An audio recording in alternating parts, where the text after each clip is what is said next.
नमस्कार, सुबह 8 बजे के समाचारों में आप सभी का स्वागत है। मैं हूं बरखा बली। समाचारों में सबसे पहले हेडलाइंस।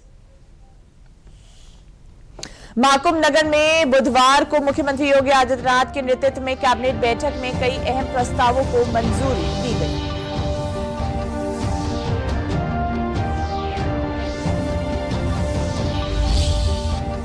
केंद्रीय कैबिनेट बैठक में जूट की एमएसपी को की गई 315 रुपए प्रति क्विंटल की वृद्धि। अब 5,650 रुपए प्रति क्विंटल होगी जूट की एमएसपी।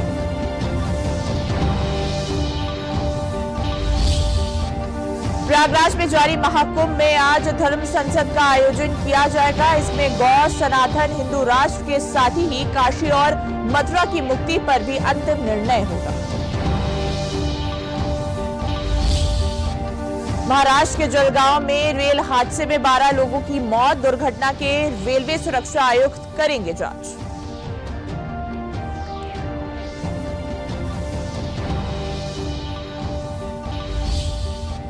और भारत ने इंग्लैंड को पहले टी20 मैच में 7 विकेट से हराया। 13 ओवर में हासिल किया लक्ष्य।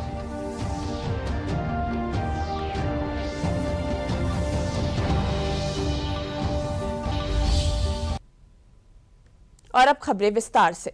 महाकुंभ में कल योगी कैबिनेट की बैठक हुई। बैठक में यूपी के विकास खाका खींचते हुए कई अहम फैसले लिए गए। प्रयागराज और वाराणसी समेत 7 जिलों को मिलाकर धार्मिक क्षेत्र के प्रस्ताव को कैबिनेट से मंजूरी मिली है। इसमें प्रयागराज, वाराणसी, चंदौली, गाजीपुर, जौनपुर, मिर्जापुर और भदोही जिले शामिल रहेंगे। प्रयागराज, वाराणसी और आगरा के म्युनिसिपल बॉन्ड जारी होंगे। टाटा टेक्नोलॉजी के सहयोग से यूपी के 62 राजकीय औद्योगिक प्रशिक्षण संस्थानों का अपग्रेडेशन और 5 सेंटर्स की स्थापना की जाएगी। पे चर्चा की है। प्रदेश के विकास से जुड़े हुए जो नीतिगत निर्णय हैं उन मुद्दों पर चर्चा हुई है। इसके अलावा यहां पर अन्य महत्वपूर्ण मुद्दों के साथ साथ प्रयागराज के विकास से जुड़े हुए मुद्दों पर भी चर्चा हुई है। महाकुंभ नगर में बुधवार को मुख्यमंत्री योगी आदित्यनाथ के नेतृत्व में कैबिनेट बैठक में कई अहम प्रस्तावों को मंजूरी दी गई। आइए जानते हैं क्या हैं अहम प्रस्ताव। एरोस्पेस और रक्षा एवं रोजगार से संबंधित पॉलिसी के नवीनीकरण का प्रस्ताव। प्रयागराज और वाराणसी समेत 7 जिलों को मिलाकर धार्मिक क्षेत्र के प्रस्ताव को कैबिनेट से मंजूरी मिली है। इसमें प्रयागराज, वाराणसी, चंदौली, गाजीपुर, जौनपुर, मिर्जापुर और भदोही जिले शामिल रहेंगे। प्रयागराज, वाराणसी और आगरा के म्युनिसिपल बॉन्ड जारी होंगे। टाटा टेक्नोलॉजी के सहयोग से यूपी के 62 राजकीय औद्योगिक प्रशिक्षण संस्थानों का अपग्रेडेशन और 5 सेंटर्स की स्थापना की जाएगी। प्रयागराज के साथ ही पूरे क्षेत्र का सस्टेनेबल डेवलपमेंट किया जाएगा। जैसे लखनऊ में SCR बनाया है, वैसे ही चित्रकूट और प्रयागराज को मिलाकर विकास करेंगे। प्रयागराज, विंध्याचल और काशी को एक नया एक्सप्रेसवे मिलेगा। प्रयागराज और वाराणसी समेत 7 जिलों को मिलाकर धार्मिक क्षेत्र के प्रस्ताव पर मुहर लगी है। प्रयागराज में 4 लेन ब्रिज बनेगा। कुछ नए निवेश के प्रस्ताव आए हैं। इनमें एक मिर्जापुर में 10,000 करोड़ से अधिक का प्रस्ताव है। दूसरा मुरादाबाद का है। बलरामपुर में अटल बिहारी वाजपेयी के नाम पर KGMU के सैटेलाइट सेंटर को मेडिकल कॉलेज के रूप में संचालित किया जाएगा।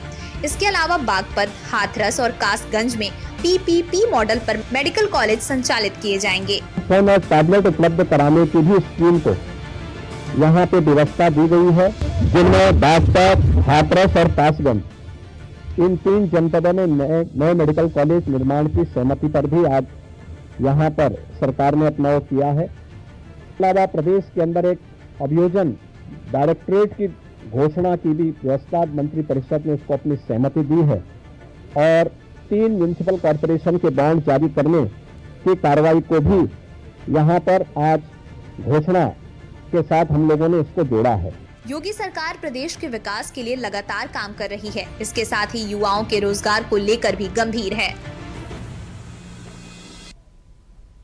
बुधवार को महाकुंभ में योगी कैबिनेट की बैठक शुरू होने से ठीक पहले सपा प्रमुख अखिलेश यादव ने जो बयान दिया, यूपी की सियासत में अब उस बयान पर सियासी संग्राम छिड़ता दिख रहा है। अखिलेश यादव ने महाकुंभ में कैबिनेट की बैठक पर सवाल खड़े किए तो यूपी के दोनों डिप्टी CM केशव प्रसाद मौर्य और ब्रजेश पाठक ने अखिलेश यादव के बयान पर तीखा पलटवार कर दिया। रिपोर्ट देखिए। कुंभ और प्रयागराज वो स्थान नहीं है जहां पर राजनीति और राजनीतिक कार्यक्रम और फैसले लिए जाएं। सर कैबिनेट ही पॉलिटिकल है सर कल जो ज्वाइंट पार्लियामेंट और कुंभ के स्थान पर कैबिनेट करना ये पॉलिटिकल है और पॉलिटिकल संदेश देना चाहते हैं हम लोग। सर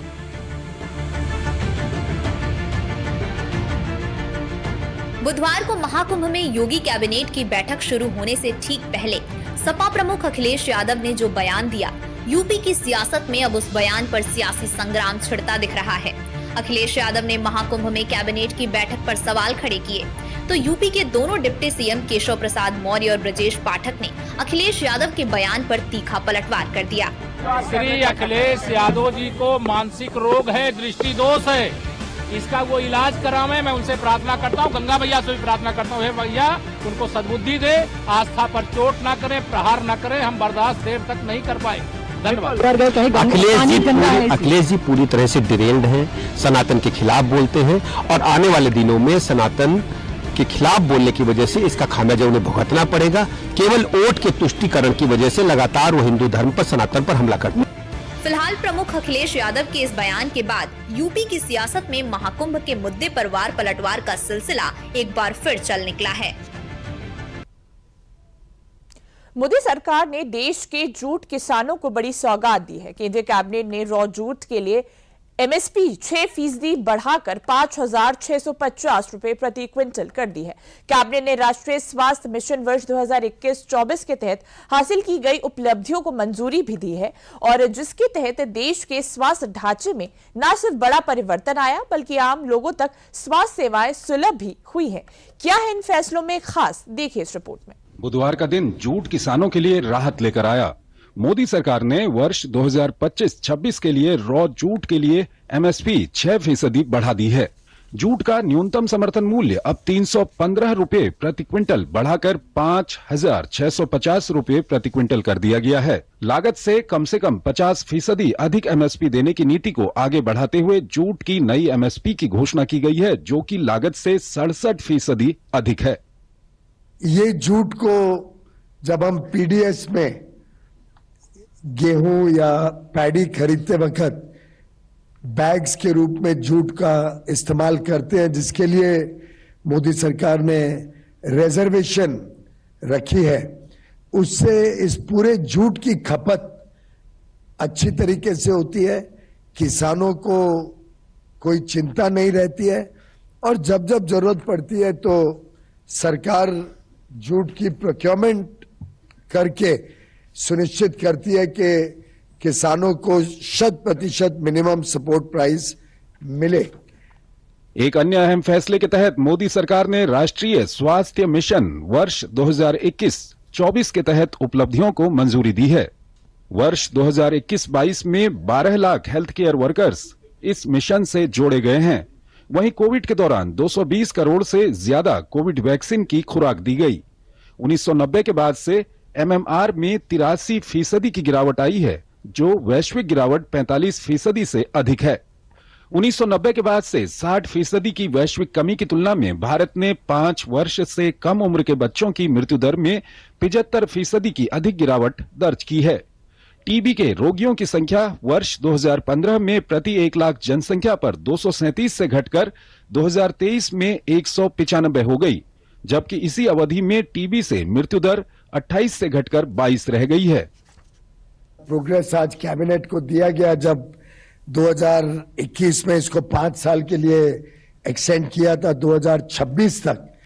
इस 5 साल के एक्सटेंशन का आज जो कैबिनेट में रखा गया कि क्या क्या उपलब्धियां हुई हैं और क्या की आउटकम्स और प्रोग्रेस हुआ है, वो जब आज कैबिनेट को बताया गया तो स्पष्ट रूप से दर्शाता है कि ये 5 साल का एक्सटेंशन 21 से 26 में जो टारगेट्स रखे गए थे वो ऑन ट्रैक हैं और 2024 तक के जो आउटकम्स हैं वो दर्शाते हैं कि आगे आने वाले 2 वर्ष में भी जो अभी बैलेंस रेसिडुअल पीरियड है इस नेशनल हेल्थ मिशन के 5 साल के एक्सटेंशन का, उसमें भी हम तेजी से काम आगे भी करते रहेंगे।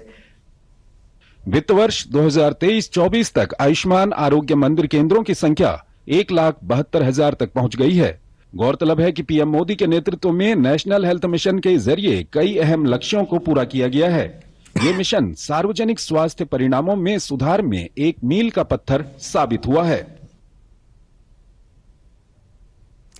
समाचारों में आगे बढ़ने से पहले लेते हैं एक विराम।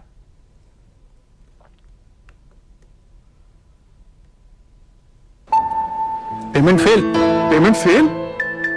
लेकिन पैसे तो कट गई मेरी मेहनत की कमाई। हो जाएगी भरपाई, चिंता मत कर मेरे भाई। अगर डिजिटल ट्रांजैक्शन फेल हो जाए और अकाउंट से पैसे कट जाए तो बैंक समय से पैसे लौटा देगा, वरना कॉम्पनसेशन का है प्रावधान। नहीं तो आरबीआई के ऑम्बुड्समैन को शिकायत करें आप। योर बिल, मेरी फीस। आरबीआई कहता है जानकार बनिए, सतर्क रहिए।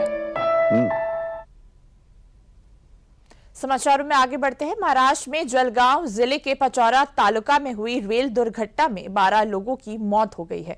इनमें 3 महिलाएं और 10 वर्ष का एक बालक शामिल है। ये दुर्घटना उस समय हुई है जब ये यात्री कर्नाटक एक्सप्रेस से टकरा गए। जलगांव के पुलिस अधीक्षक ने बताया कि इस दुर्घटना में 14 लोग घायल हुए हैं। हालांकि उनमें से किसी की हालत गंभीर नहीं है। इस दुर्घटना की रेलवे सुरक्षा आयुक्त जांच करेंगे।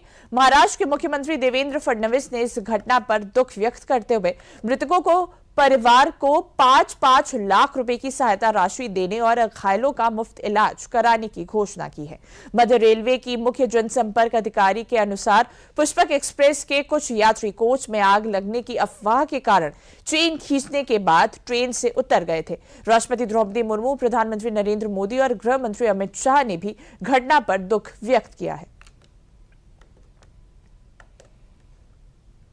मौनी अमावस्या की तैयारियों का जायजा लेने रेल मंत्री वी सोमन्ना प्रयागराज पहुंचे। उन्होंने प्रयागराज जंक्शन और अन्य स्टेशनों का निरीक्षण कर व्यवस्थाओं की समीक्षा की। सोमन्ना ने कहा कि मौनी अमावस्या पर 400 से अधिक स्पेशल ट्रेनें चलाई जाएंगी। जीएम और डीआरएम को अधिक ट्रेनें चलाने की पूरी छूट दी गई है। महाकुंभ को लेकर रेलवे ने अब तक 3000 से ज्यादा स्पेशल ट्रेनों का संचालन किया है। निरीक्षण के दौरान मंत्री ने अधिकारियों और कर्मचारियों की सराहना की।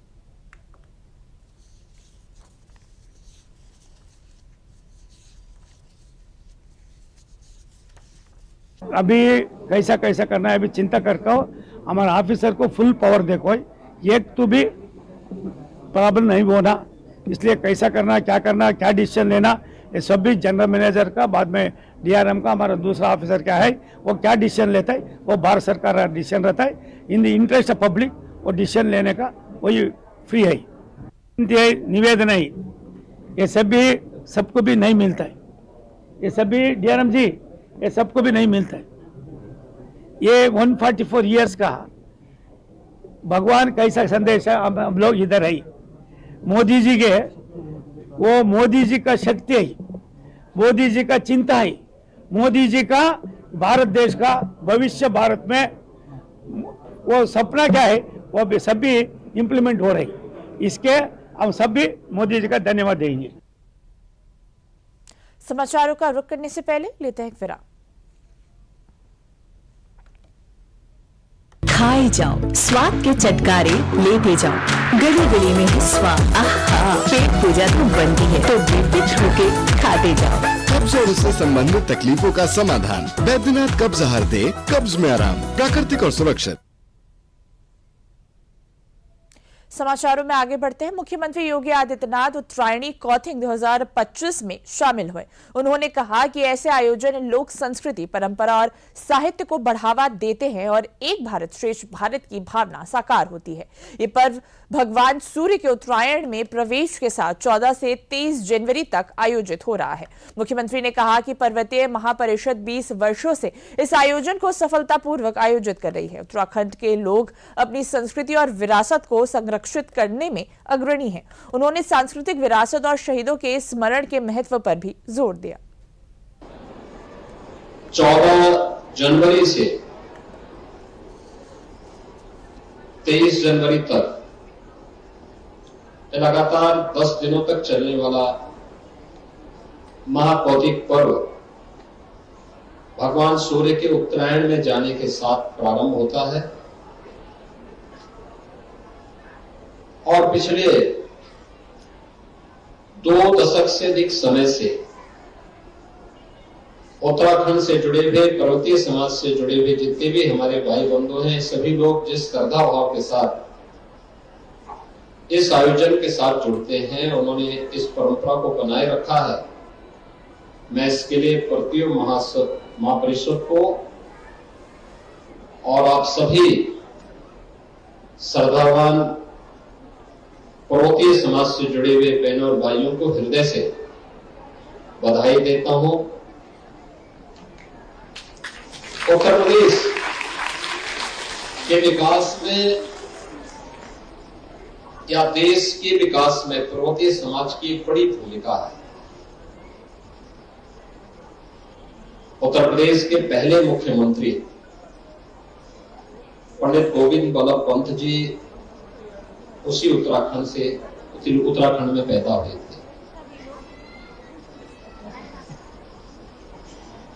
वे महान स्वतंत्रता संग्राम सेनानी भी थे।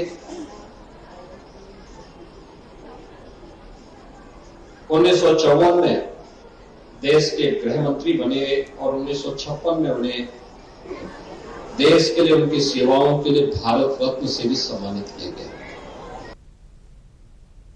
अयोध्या में राम मंदिर प्राण प्रतिष्ठा के 1 साल पूरे होने पर हापुड़ के असौड़ा गांव में बीजेपी सांसद अरुण गोविल ने रामायण वितरण मुहिम शुरू की। उन्होंने 5 साल में 11 लाख रामायण पुस्तकें वितरित करने का संकल्प लिया। इस कार्यक्रम में प्रदेश महामंत्री अवनीश त्यागी भी मौजूद रहे। सांसद गोविल ने कहा कि ये अभियान 1 दिन का नहीं बल्कि 5 साल का संकल्प है, जो राम जी की कृपा से जरूर पूरा होगा।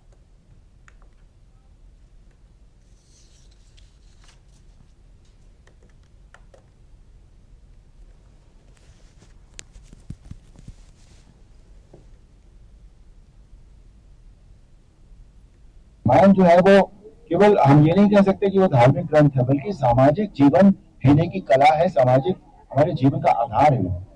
तो इस अभियान का जो उद्देश्य है वो यही है कि सब लोग रामायण, सबके घर में रामायण हो, रामायण सब पढ़ें और उससे शिक्षा लें और अपने बच्चों को भी, आने वाली पीढ़ी को भी बताएं कि किस तरह से हमें आगे बढ़ना है, क्योंकि उसका हमारा जो हम जो भी सोचते हैं, जो करते हैं, उसका असर हमारे देश के ऊपर पड़ता है।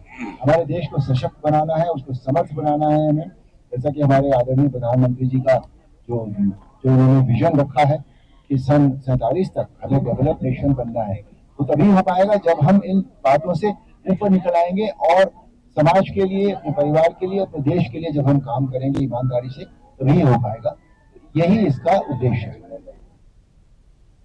बस्ती के युवाओं के लिए इजरायल, जापान और जर्मनी में नौकरी का सुनहरा मौका। जिला सेवा योजना अधिकारी अवधेंद्र प्रताप वर्मा ने बताया कि नर्सिंग और केयर गिवर के 5000 से अधिक पदों पर भर्ती हो रही है। वेतन 1.16 लाख से 2.29 लाख रुपए तक मिलेगा। आवेदन की अंतिम तिथि 31 जनवरी है। पंजीकरण के लिए rozgarsangam.up.gov.in पर जाएं। अधिक जानकारी के लिए सेवा योजना कार्यालय बस्ती से संपर्क करें। ये भारत सरकार की संस्था NSDC के माध्यम से उत्तर प्रदेश सरकार द्वारा एक पैक के तहत आप देखे होंगे, पूर्व में भी उत्तर प्रदेश से काफी कुशल कामगार इजराइल को भेजे गए हैं और जो वहाँ गए हैं बहुत अच्छा उनको सैलरी मिल रही है। जो फिक्स सैलरी है उससे कहीं ज़्यादा वो वहाँ कमा रहे हैं, चाहे वो ओवर टाइम करके। तो उसमें युवाओं में काफ़ी जो है उत्सुकता थी, बार बार पूछ रहे थे। तो हमारी सरकार ने, उत्तर प्रदेश सरकार ने इस बार इजराइल के साथ में, जर्मनी और जापान के साथ में ये समझौता किया हुआ है कि यहाँ से स्किल्ड वर्कर भेजे जाएंगे। तो उसमें जैसे नर्सिंग की इस बार महिलाओं के लिए एक अच्छा मौका है, जिनके पास सर्टिफिकेट्स हैं और पासपोर्ट है, वो रोजगार संगम पोर्टल जो उत्तर प्रदेश सरकार का हमारे विभाग का है, सेवा योजना विभाग का, रोजगार संगम पोर्टल पर ऑनलाइन आवेदन कर सकते हैं। समाचारों में अगली खबर महाकुंभ से जुड़ी हुई।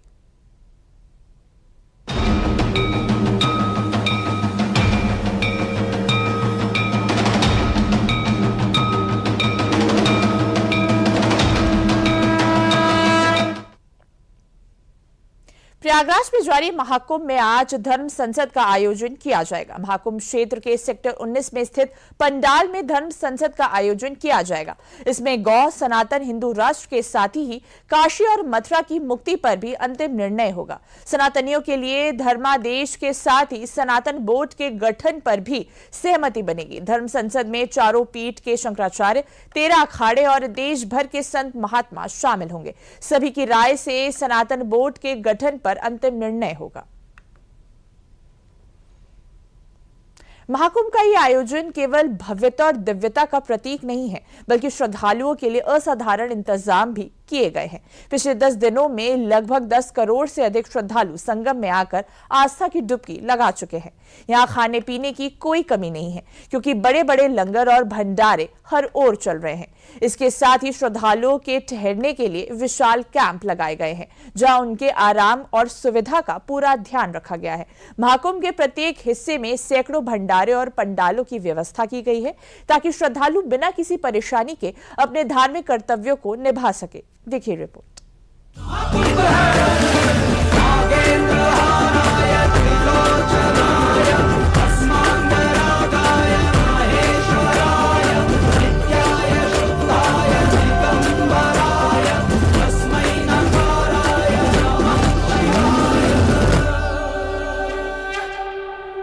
तो ये महाकुंभ ऐसे ही भव्य दिव्य नहीं है। अगर कहा जा सकता है कि 10 दिन हो गए और 10 दिन में लगभग 10 करोड़ से ज्यादा श्रद्धालु संगम में आकर आस्था की डुबकी लगा चुके हैं। लेकिन हर जगह प्रबंधन की बात करें तो बड़े बड़े लंगर यानी कि भंडारे चल रहे हैं, न खाने की कोई दिक्कत है। रहने के लिए भी बड़े बड़े कैंप लगे हुए। अब हमारे पीछे देख सकते हैं कि किस तरीके से लोग, ये ऐसे सैकड़ों की संख्या में महाकुंभ के हर कोने पे ऐसे भंडारे, ऐसे बड़े पंडाल मौजूद हैं, जहां पर लोगों के लिए नाश्ता है, सुबह का नाश्ता मिलता है, उसके बाद दोपहर का खाना मिलता है, फिर शाम का जो रात्रि भोज होता है, शाम का खाना मिलता है। तो आप देख सकते हैं कि किस तरीके से अभी यहाँ पर देखिए नमकीन बनाई गई है, मिर्चे का अचार है, पोहा है, और उधर आप बड़ा देख सकते हैं, और इसके साथ साथ सांबर बड़ा आप देख सकते हैं। ये सारी डिशेज है। ये आप सांबर देख सकते हैं कि किस तरीके से ये सांबर, और गुणवत्ता का भी बड़ा फोकस किया गया है। मैं आपको दिखा सकता हूँ कि किस तरीके से खाना बनाया जा रहा है, और ऐसे सैकड़ों की संख्या में भंडारे लगे। आप देख सकते हैं बड़ी बड़ी कढ़ाइयां चली है, भगोने चढ़े हुए। ये एक नजारा, ये है महाकुंभ का असली, जो महाकुंभ की असली तस्वीर, जो सेवा की तस्वीर है, निःशुल्क सेवा की तस्वीर है। और ऐसे बड़े बड़े पंडाल महाकुंभ के हर तरफ आप देख रहे हैं। दोपहर का खाना तैयार हो रहा है। ये आप चावल देख सकते हैं कि चावल बनाया जा रहा है, और इसके साथ साथ छोले की देख रहे हैं कि छोले की सब्जी बनाई जा रही। तो ऐसे बड़े बड़े जो कहा जा सकता है कि भगोने हैं, जिनको कहा जिसमें सैकड़ों की संख्या में लोगों के लिए खाना बनता है। और इधर देखिए महिलाएं, जो महिलाएं हैं वो भी पूड़ियां तल रही हैं, रोटियां सेक रही हैं। ये नजारा है महाकुंभ का, ये भव्य नजारा है महाकुंभ का, जहां पर सबके लिए निःशुल्क, जैसे मुख्यमंत्री योगी आदित्यनाथ ने कहा था कि लगभग 7,000 से ज्यादा जो संस्थाएं हैं वो इस समय महाकुंभ में काम कर रही हैं। इधर आप देखेंगे पटाखा बड़ा बनाया जा रहा है, और ये जो मिक्सचर है वो तैयार किया जा रहा है। ये शाम के लिए, कब के लिए? दोपहर को। हाँ जी, अरे करीब 5 जा रहे हैं, कभी अन्य 5 जा रहे हैं, 4 जा रहे हैं, ऐसे लम्ब से ज्यादा पब्लिक आती है। हाँ, दोनों टाइम का, एक टाइम का बोला 5,000 आता है, तो दोनों टाइम को मिलाकर 12,000 13,000 होता है। कारीगर ये सुबह 4 बजे से लेकर रात को 12 बजे तक ये काम चालू रहता है यहाँ पे, और पूरा दिन ये चालू होता है। भंडारा तीनों टाइम होता है। सुबह 3,000 आदमी का नाश्ता रहता है, दोपहर को 5-6 हजार आदमी का खाना रहता है, फिर शाम को 4 बजे से लेकर 7 बजे से लेकर रात को 9 बजे तक फिर खाना चालू रहता है शाम का। आप देखिए कि लगभग दिन भर में अगर जोड़ा जाए तो 15 से 20 हजार लोग यहाँ आते हैं, निःशुल्क खाना खाते हैं। किस तरीके से मैनेजमेंट किस कारीगर निःशुल्क नहीं, कारीगर कैसे मैनेज करते हैं? एक ही कारीगर लगातार काम करते रहे, उनकी भी शिफ्ट लगती है? उनकी भी शिफ्ट लगती है, 2 शिफ्ट लगती है। एक सुबह की लेकर दोपहर को 12 बजे तक लगती है, फिर 12 बजे से लेकर शाम को 9 बजे तक दूसरी शिफ्ट होती है। ये आप सब्जियों को देख सकते हैं, अलग अलग वैरायटी की सब्जी, चाहे आलू की बात करें या हरी सब्जियों की बात करें, गाजर की बात करें, ये सब्जियां रखी गई हैं, और इनको साफ सुथरे तरीके से यहाँ आप देख सकते हैं कि किस तरीके से उन सब्जियों की कटाई हो रही है, जिनका अभी कुछ ही देर बाद दोपहर के क्या कुछ मेनू रखते हैं? मतलब किस तरीके से तय करते हैं आज ये बनेगा? मेनू रहता है, अगले दिन से मेनू नक्की करना पड़ता है। उसमें 2 मिठाई, 2 फरसान, 2 सब्जी, पूरी और दाल चावल, और सलाद, अचार और पापड़। देखिए हर सब आइटम है। आप दाल चावल रोटी खाना चाहे, आप सब्जियां खाना चाहे, पाव भाजी खाना चाहे, या फिर सांभर बड़ा खाना चाहें, अलग हर दिन के हिसाब से मेन्यू भी तय किया गया है। अब दूसरे सेक्शन चलते हैं जहां पर स्टोर रूम है, यानी कि इस भंडारे का सारा सामान, उस सामान को दिखाते हैं कि गुणवत्ता पर यानी कि क्वालिटी पर बड़ा फोकस किया गया है कि अगर बहुत बड़ी संख्या में लोगों को खाना बनना है तो गुणवत्ता के साथ, क्वालिटी के साथ कोई समझौता नहीं हुआ। ये आप देख सकते हैं कि इस तरीके से जो ब्रांडेड प्रोडक्ट हैं उनका प्रयोग किया गया है। नटवर जी, किस तरीके से मैनेजमेंट करते हो, क्या क्वालिटी का ध्यान रखते हैं? हमारा ध्यान मेन क्वालिटी पे होता है। सब चीज ब्रांडेड होती है, कोई भी चालू चीज नहीं रखते हम, और ब्रांडेड चीज को सबको खाना देते हैं। दिन भर में 15 से 20 हजार आदमी खाना खाते हैं यहाँ पे। श्रद्धालु लोग जो है 15 से 20 हजार आदमी खाना खाते हैं यहाँ। कितने लोग लगभग काम करते हैं अगर हम 24 घंटे बात करें अलग अलग? हमारे लगभग 350 से 400 आदमी जो है ये भंडारे में काम कर रहे हैं। हलवाई लोग हैं, फिर परोसने वाले हैं, सफाई वाले हैं, सब काम कर कर 401 आदमी जो है वो काम कर रहा है सिर्फ भोजन के लिए। समझ सकते हैं कि जब महाकुंभ की बात करते हैं सिर्फ आध्यात्म का महाकुंभ नहीं है, सिर्फ आस्था का महाकुंभ नहीं, ये रोजगार का भी महाकुंभ है, ये व्यापार का भी महाकुंभ है। एक भंडारे में 350 से 400 लोग काम कर रहे हैं। ऐसे आप पूरे महाकुंभ को अगर देखेंगे तो सैकड़ों ऐसे भंडारे चल रहे हैं और मकसद यही है कि महाकुंभ में जो भी आए वो भूखा न रहे। हमारे संग अमित और राम के साथ में संतोष चौधरी, महाकुंभ।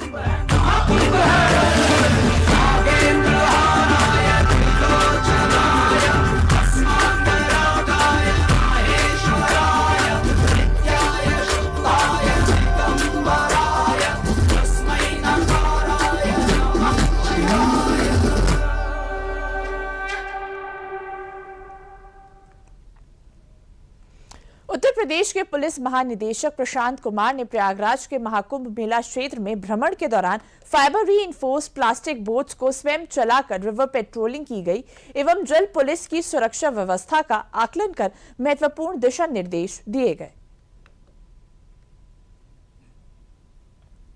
महाकुंभ के ऐतिहासिक मेले में गंगा की अविरलता और निर्मलता को लेकर यमुना तट पर सफाई अभियान चलाया गया। Ganga task force, NCC, Namami Gange और अन्य सामाजिक सेवकों ने इसमें भाग लिया। द्रौपदी ड्रीम ट्रस्ट की नीरा मिश्रा ने कहा कि गंगा को स्वच्छ रखने के लिए कचरा और प्लास्टिक प्रवाहित करने से बचें। उन्होंने प्लास्टिक प्रदूषण पर चिंता जताई और कपड़े के हजारों थैले वितरित किए। प्रयागराज के मेयर उमेश गणेश केसरवानी ने गंगा यमुना को हमारी आत्मा बताते हुए स्वच्छता की जिम्मेदारी सभी की बताई। उन्होंने गंगा के ऐतिहासिक और आध्यात्मिक महत्व पर जोर दिया। आम जनता के लिए ही मैंने 40,000 दिल्ली के एनसीसी कैडेट्स को जोड़ा है। हम लोग हर मेट्रो स्टेशन पे जाके नुक्कड़ नाटक करते हैं और हमने यहाँ भी पैम्फलेट्स बांटी है। आप देखेंगे हमें क्या करना चाहिए एक आदमी को, आम इंसान को, और क्या नहीं करना चाहिए। तो आज हमने यहाँ पे हजारों बैग दिए हैं, थैले, और हजारों बैच दिए हैं और हजारों बैंड दिए हैं कि आप रक्षक बनो, नदी के रक्षक बनो। और ये हम आम आदमी को ये बता रहे हैं कि हमें दूषित नहीं करना, कोई दूषित कर रहा है उसको प्यार से समझाना और हमें क्या करना चाहिए, यही बात को आम जनता में, अपने स्कूलों में, अपने परिवार में, अपने मोहल्ले में, अपने शहर में फैलाना। इंग्लैंड के खिलाफ खेली जा रही 5 मैचों की टी20 सीरीज के पहले मैच को भारत ने 7 विकेट से अपने नाम कर लिया। इंग्लैंड से मिले 133 रन के लक्ष्य को भारतीय टीम में 12 ओवर और 5 गेंद में 3 विकेट खोकर हासिल कर लिया। इस जीत के साथ ही भारत ने सीरीज में 1-0 की बढ़त हासिल कर ली है। भारत की ओर से अभिषेक वर्मा ने 34 गेंदों पर 79 रन की शानदार अर्धशतकीय पारी खेली। समाचारों में अगली खबर अंतर्राष्ट्रीय जगत से।